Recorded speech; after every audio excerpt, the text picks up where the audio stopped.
ఇంకొక వ్యవసాయాన్ని సృష్టించింది ఒకరిని బొమ్మ రవిని. ఇది కూడా వ్యవస్థాకృతమైనటువంటి అంశాలను భాగం. అది అతను ఒక సమితి అంతే. ఎందుకు తయారయ్యాడు? అంత నాలెడ్జ్ రెంటే కాదు, కత్తికి పదులు ఉంటుంది. అది గొంతు కోయడానికి ఉపయోగపడుతుంది, కూరగాయలు నరుకోవడానికి ఉపయోగపడుతుంది. ఈ వ్యవస్థలో అతను నిపుణులతో తయారు చేసుకున్నాడు. తయారు చేసుకొని బ్రహ్మాండంగా మన అందరికీ ఫ్రీ సినిమా చూపించాడు.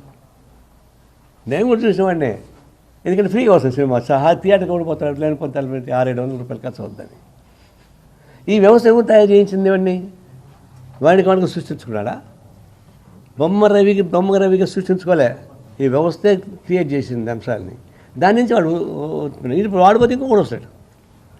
హిట్మాన్ చంపితే అనేక 1000 మంది హిట్మాన్ పుడతారు. బొమ్మ రవిని చంపితే జైల్లో వేస్తే ఇంకో 100 మంది పుడతారు.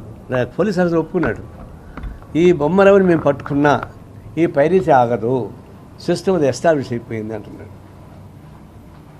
కాబట్టి ఇదంతా వ్యవస్థీకృతంలో ఉన్నటువంటి లోపాలని సరిచేయకుండా సర్కారు ప్రభుత్వం దాన్ని వెలుగు తీసుకొచ్చిన పద్ధతుల్లో కొంతమంది మంచి చేస్తారు, కొంచెం చెడు చేస్తారు. అది ఒకటి వేళతో పోవాలంటే వ్యవస్థ లోపల ప్రారంభం దాన్ని ఆలోచించట్లేదు ఎవరు.